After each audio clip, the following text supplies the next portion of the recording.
तो hello friends, welcome back to our YouTube channel ITI step forward. तो friends, जो हम सीआईटीएस एंट्रेंस एग्जाम 2025 होने वाला है, तो आप सभी को पता होगा इसकी जो डेट है उसको भी रिलीज कर दिया गया है।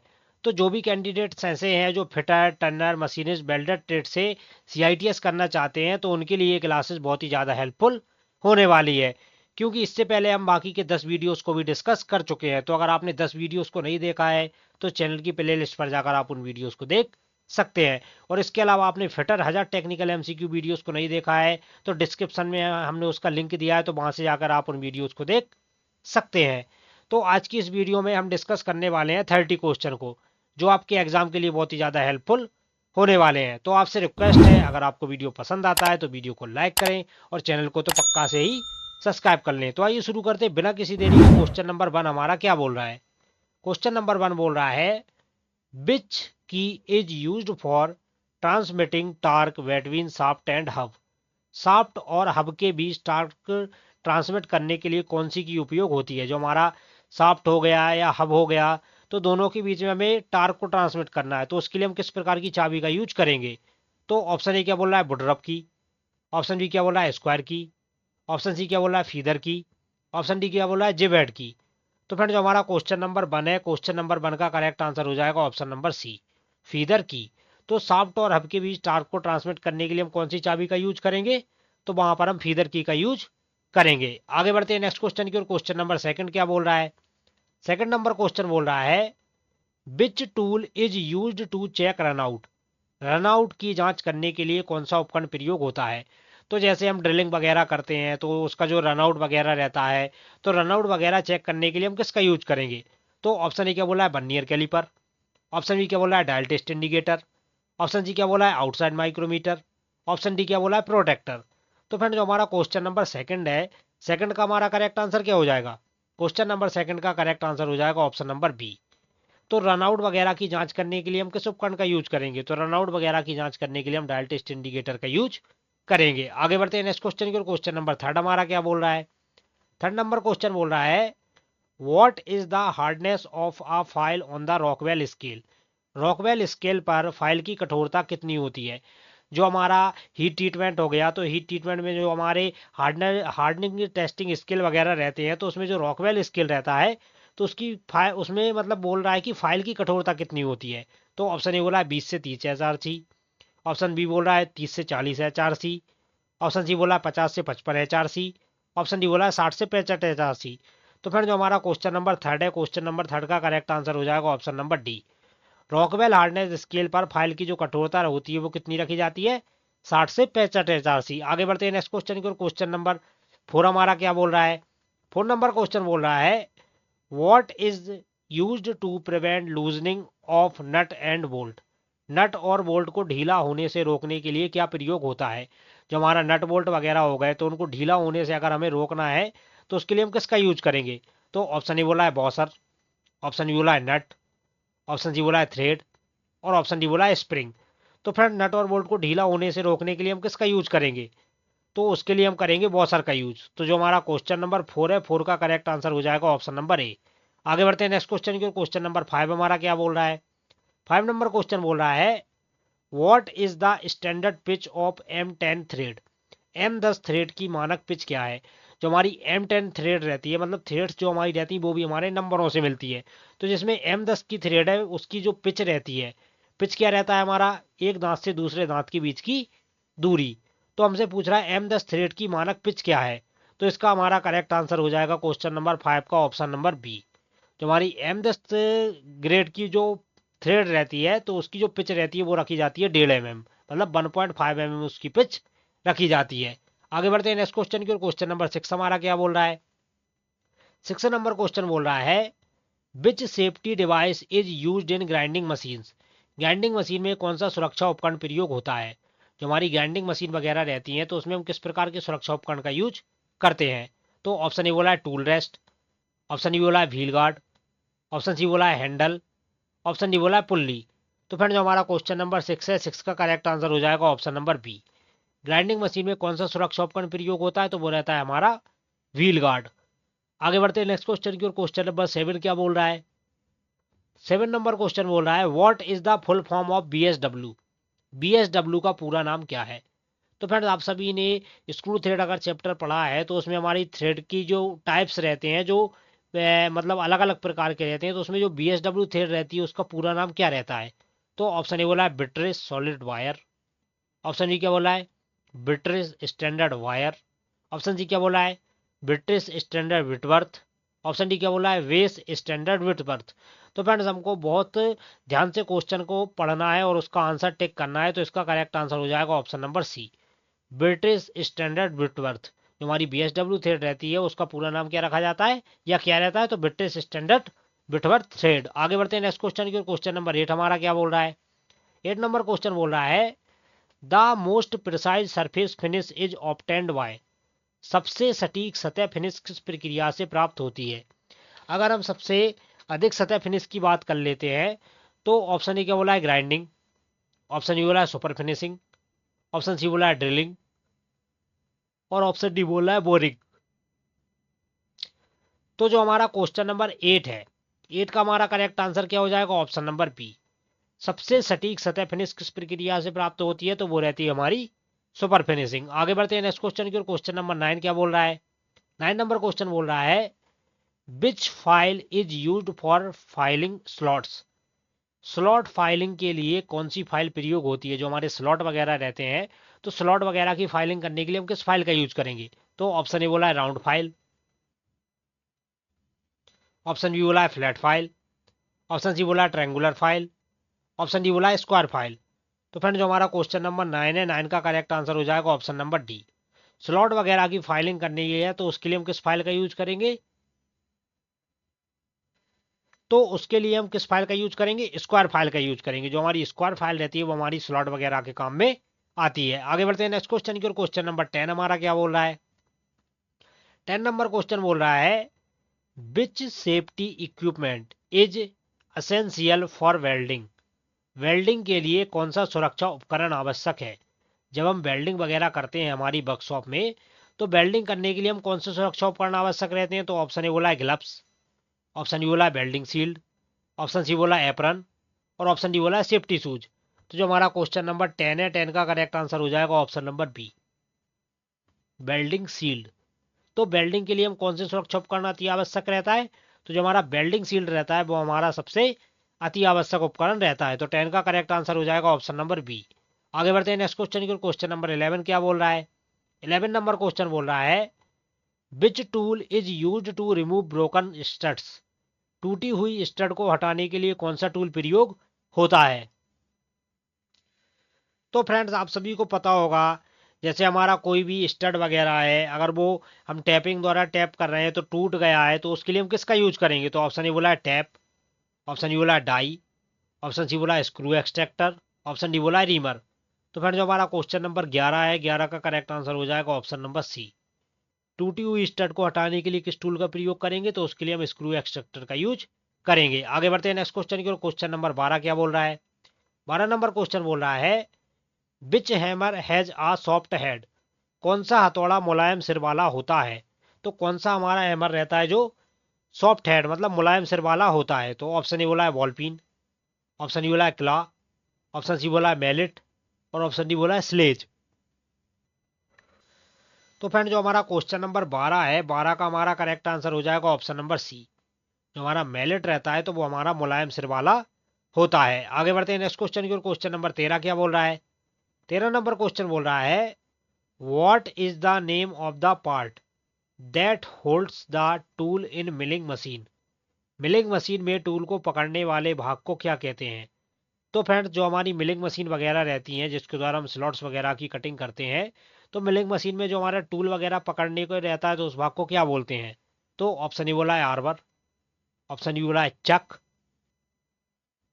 ऑप्शन सी क्या बोला है टेबल और ऑप्शन डी बोला है सैडल।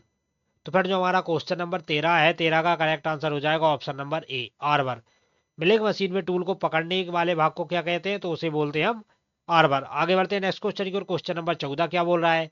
14 नंबर क्वेश्चन बोल रहा है which type of thread is used in vice and jacks. Vice और जैक में किस प्रकार का थ्रेड प्रयोग होता है? जो हमारी बेंच वाइज वगैरह हो गई या हमारे स्क्रू जैक वगैरह हो गए, तो उन पर हम मतलब थ्रेड का यूज करते हैं। तो यही हमसे क्वेश्चन पूछ रहा है कि जो हमारा बाइस वगैरह है या जैक्स वगैरह है, तो उसके लिए हम किस प्रकार की थ्रेड का प्रयोग करेंगे। तो ऑप्शन ए क्या बोला है, मीट्रिक थ्रेड। ऑप्शन बी बोला है BSW थ्रेड्स। ऑप्शन सी बोला है एक्मी थ्रेड। ऑप्शन डी बोला है ISO थ्रेड। तो फ्रेंड जो हमारा क्वेश्चन नंबर 14 है, 14 का करेक्ट आंसर हो जाएगा option number C, Acme threads. तो बायस और जैक में किस प्रकार की थ्रेड्स का प्रयोग होता है, तो वहां पर हम एक्मी थ्रेड का यूज करते हैं। और फ्रेंड्स आपको जो हमारे ISO थ्रेड लिखा है, इसमें जो ISO है इसका फुल नेम क्या है, तो ये आपको कमेंट बॉक्स में पक्का से कमेंट करके बताना है सभी को। आगे बढ़ते हैं नेक्स्ट क्वेश्चन की ओर। क्वेश्चन नंबर 15 क्या बोल रहा है, 15 नंबर क्वेश्चन बोल रहा है, what does BHN stand for. BHN का पूरा नाम क्या है। जो हमारा BHN है, तो BHN का पूरा नाम क्या रखा जाता है या क्या रहता है। तो ऑप्शन ए बोला है Brinell hardness number. Option D क्या बोला है basic hardness nation notation. Option C क्या बोला है British hardness number. Option D क्या बोला है बेस हार्डनेस नंबर। तो फ्रेंड जो हमारा क्वेश्चन नंबर 15 है, तो 15 का हमारा करेक्ट आंसर क्या हो जाएगा। क्वेश्चन नंबर 15 का करेक्ट आंसर हो जाएगा ऑप्शन नंबर ए। जो हमारा BHN रहता है, तो BHN का पूरा नाम क्या रहता है, ब्रिनेल हार्डनेस नंबर। तो जो हमारा BHN रहता है उसका पूरा नाम रखा जाता है ब्रिनेल हार्डनेस नंबर। आगे बढ़ते हैं नेक्स्ट क्वेश्चन की ओर। क्वेश्चन नंबर 16 क्या बोल रहा है, 16 नंबर क्वेश्चन बोल रहा है, which thread type is common in India. Bharat में कौन सा थ्रेड प्रकार सामान्य है। तो ऑप्शन ए क्या बोला है UNC। ऑप्शन बी क्या बोला है BSW। ऑप्शन सी क्या बोला है ISO मीट्रिक। ऑप्शन डी क्या बोला है एक्मी। तो फ्रेंड जो हमारा इंडिया है, तो इंडिया में कौन सा थ्रेड का एक प्रकार है वो सामान्य है, मतलब कॉमन है। तो जो हमारा क्वेश्चन नंबर 16 है, 16 का करेक्ट आंसर हो जाएगा option number C, ISO international standard organisation metric. तो जो हमारी ISO मीट्रिक थ्रेड रहती है, वो हमारी सामान्य प्रकार या कॉमन प्रकार की थ्रेड्स के अंतर्गत आती है। तो 16 का करेक्ट आंसर हो जाएगा सी। आगे बढ़ते हैं नेक्स्ट क्वेश्चन की ओर। क्वेश्चन नंबर 17 क्या बोल रहा है, 17 नंबर क्वेश्चन बोल रहा है, which process removes burrs from metal.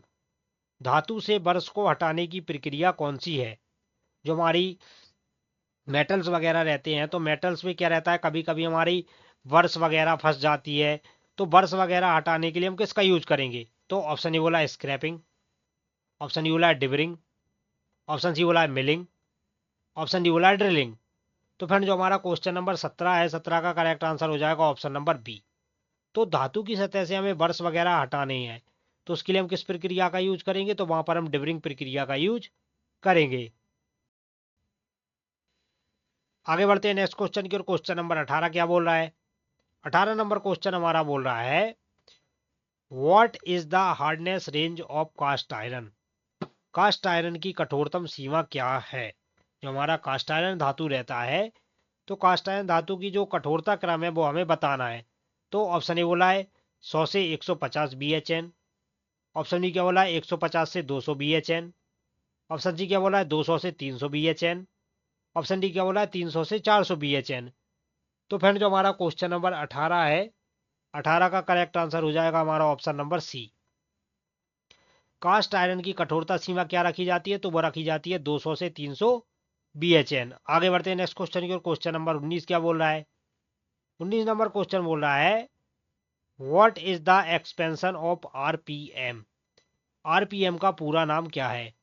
तो जो हमारा ड्रिलिंग ऑपरेशन वगैरह जो आपने सुना होगा, या हम कोई भी कटाई ऑपरेशन करते हैं, तो उसमें जो हमारा सूत्र प्रयोग होता है, तो उसमें RPM, जो RPM शब्द है, तो RPM का पूरा नाम क्या रहता है। तो ऑप्शन ए क्या बोला है revolving point machine. Option D क्या बोला है रोटेशन पर मिलीमीटर। ऑप्शन सी क्या बोला है revolution per minute. Option D क्या बोला है रैपिड पावर मोशन।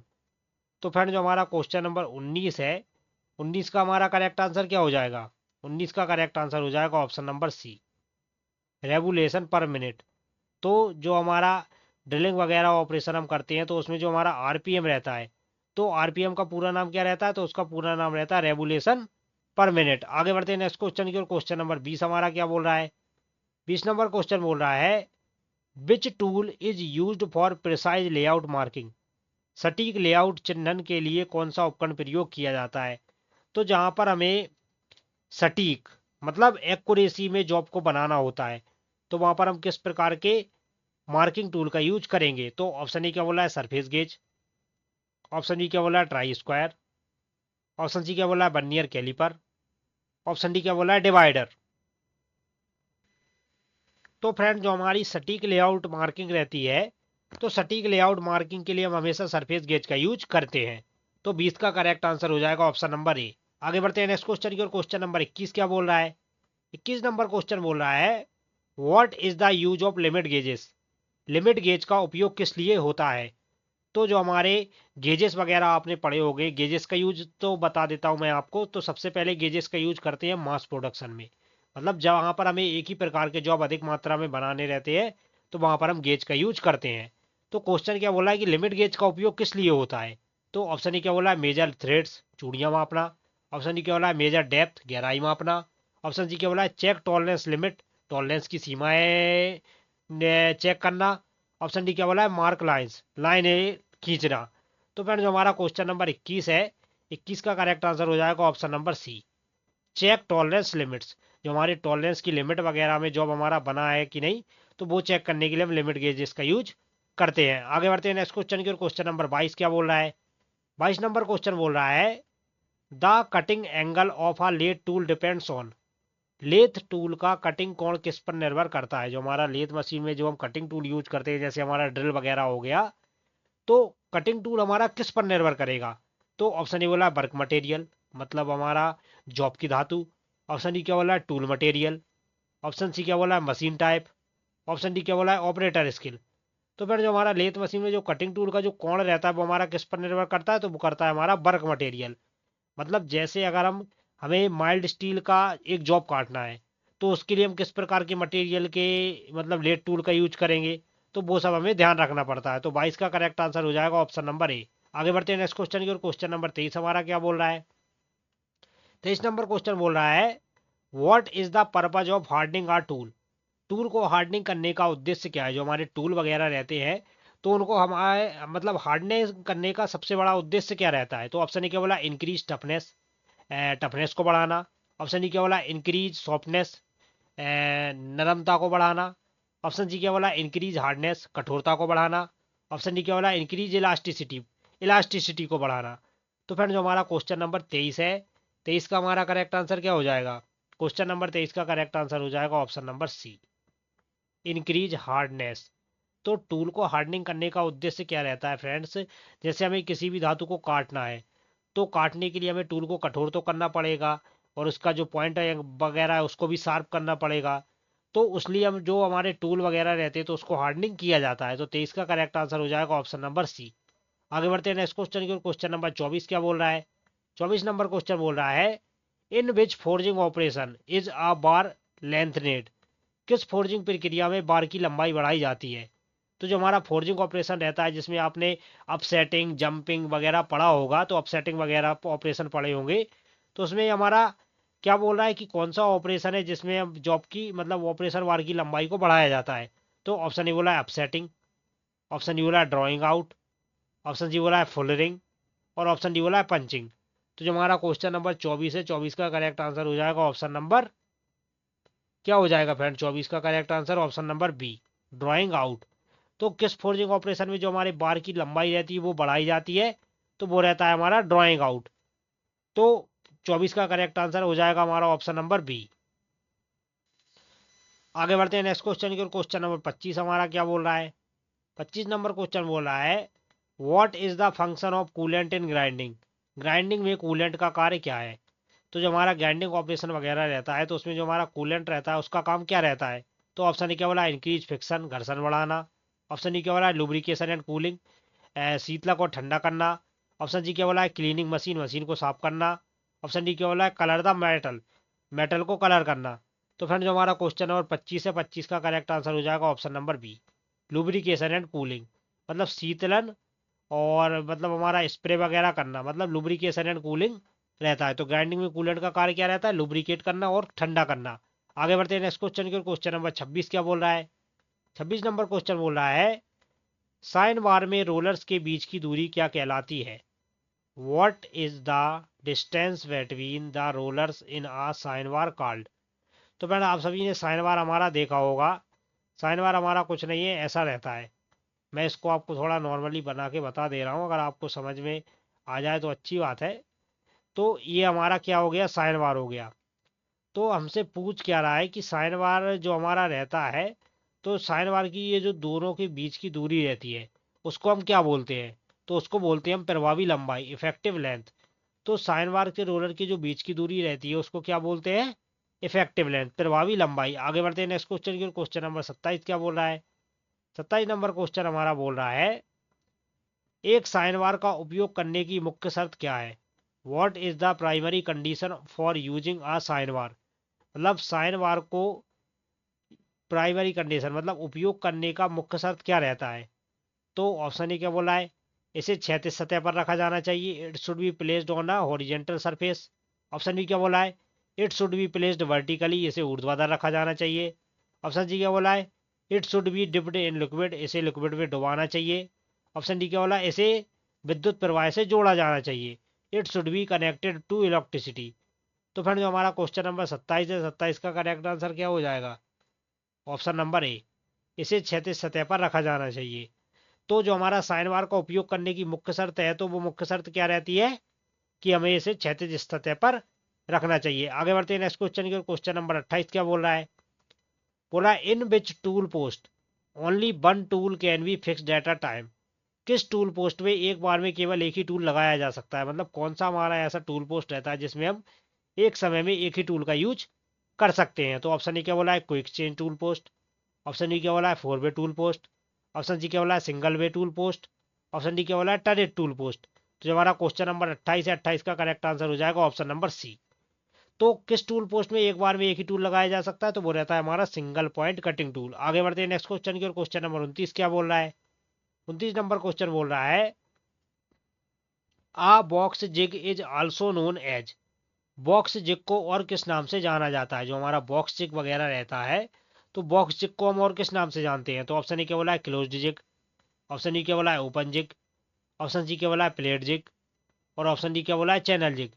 तो फिर जो हमारा क्वेश्चन नंबर 29 है, 29 का करेक्ट आंसर हो जाएगा ऑप्शन नंबर ए।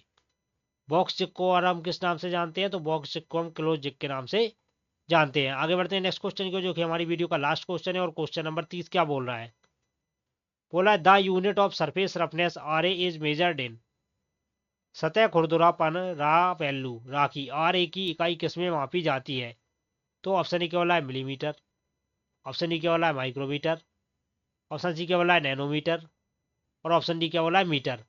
तो फ्रेंड जो हमारा क्वेश्चन नंबर 30 है, 30 का करेक्ट आंसर हो जाएगा ऑप्शन नंबर बी।